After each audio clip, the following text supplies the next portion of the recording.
By manually adding a contact to a product, you gain more control over the invoice details, including the amount they will be charged and date that the invoice is issued.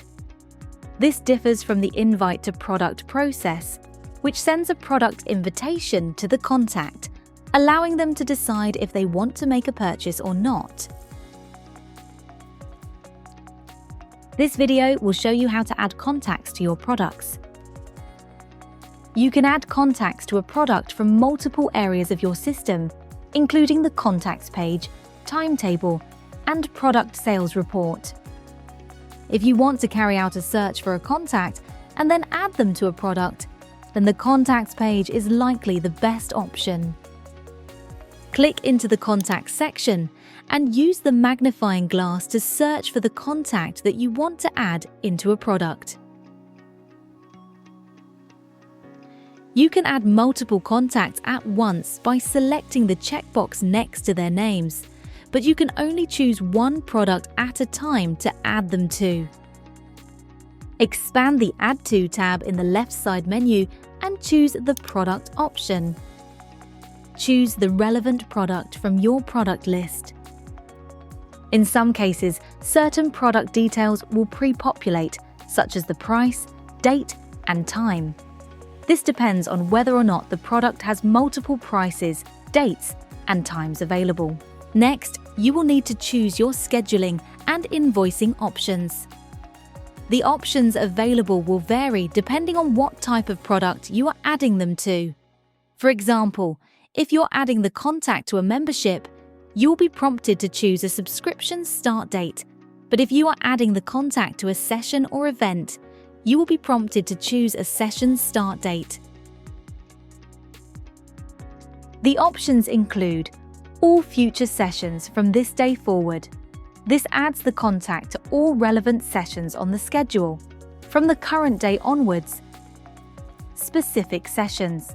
This adds the contact to the dates that you choose, from and including a specific session. This adds the contact to all relevant sessions on the schedule starting from the date you choose. None. Just raise the invoice. This does not add the contact to the schedule.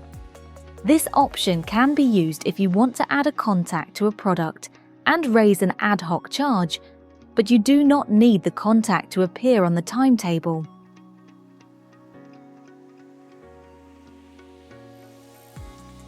Choose how you want to invoice them, at no charge, according to the billing settings of the product, or for a fixed amount.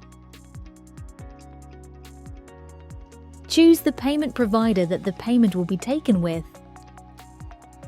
and choose whether you want to override any product age restrictions or move them onto the waiting list if the product is at capacity.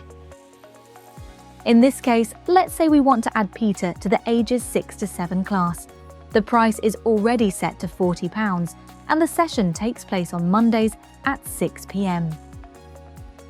We want him to start attending the next time this session takes place, so we'll leave it as the default option of all future sessions from this day forward. We want his first month to be cheaper, so let's choose the Raise Invoice for Fixed Amount option and enter in the adjusted price. The payment provider will be PayPal, and there's nothing we need to override, so let's click Preview Changes.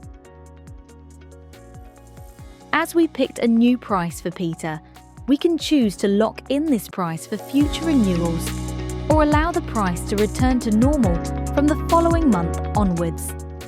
In this case, we only want the price to change for the first month, so we'll leave this unticked. Make sure you check the payable date. If it is the current day, then the invoice will be issued to the customer immediately.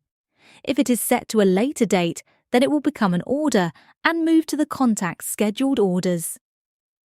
Make any last-minute changes to the payable date or price by selecting the checkbox next to their name and using the edit options at the top. Click Process, and you've now successfully added the contact to a product.